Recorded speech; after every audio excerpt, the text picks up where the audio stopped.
Hello, I'm Russ Mould, AJ Bell's Investment Director, and welcome to the latest edition of Fundamentals, where I'll be looking at the third most popular fund on the AJ Bell Youinvest platform over the past month, namely Legg Mason Japan Equity.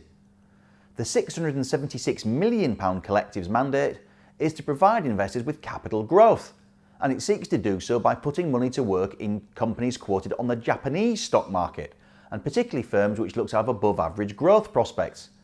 This helps to explain why the benchmark against which fund manager Hideo Shiozumi is measured is the MSCI Japan Small Cap Index, while Morningstar categorises the fund as a mid to small cap one.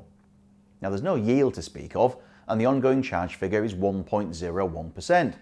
For those who place a weight on such things, Legg Mason Japan Equity gets a 4-star rating from Morningstar, but perhaps more importantly, it's ISA and SIP eligible.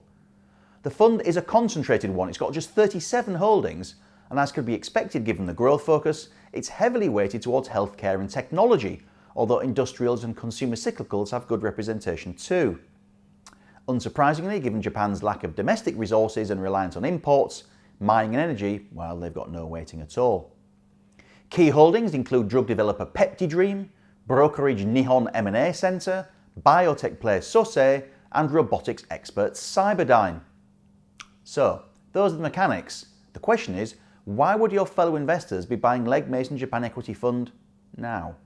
After all, Japan is what Europe, the US and the UK are trying to avoid becoming, a debt-riddled basket case trapped in near deflation with sub-trend growth, despite over 2 decades of zero interest rates, multiple quantitative easing schemes and endless government fiscal packages. Doesn't sound so good, but I think there are 3 possible reasons why your fellow investors are looking.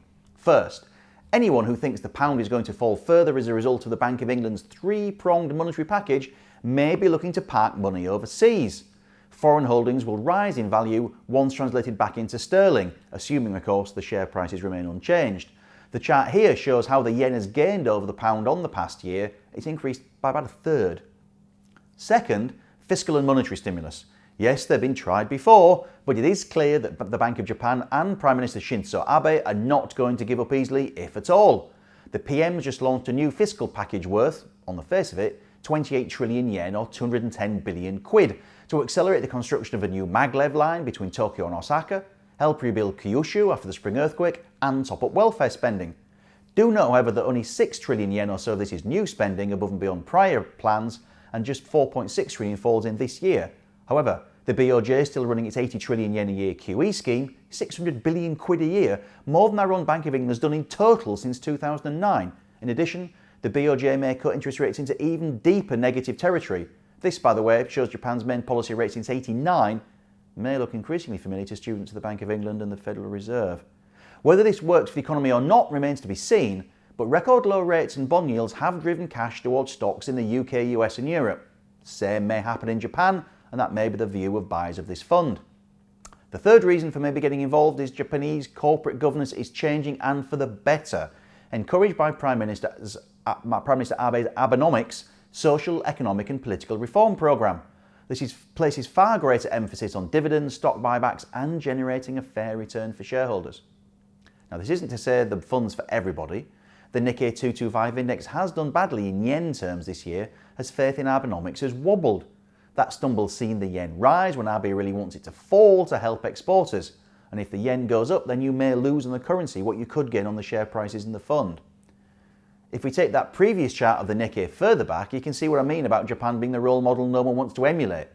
Since its own debt-fueled stock and property bubble burst in 1989, the Nikkei 225 benchmark has ground lower and lower, with big rallies prompted by new stimulus plans fizzling out every time.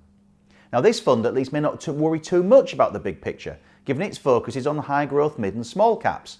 As you can see from this final graphic, it's massively outperformed its benchmark in 2016 and over the last 3, 5 and 10 years.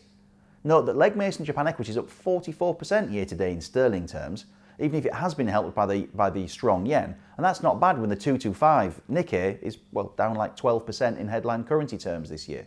But you must research all of the issues I've raised today and make sure that the fund fits with your own personal investment goals, time horizon, target returns and appetite for risk before you consider buying into it. So thank you for watching and I look forward to seeing you next time.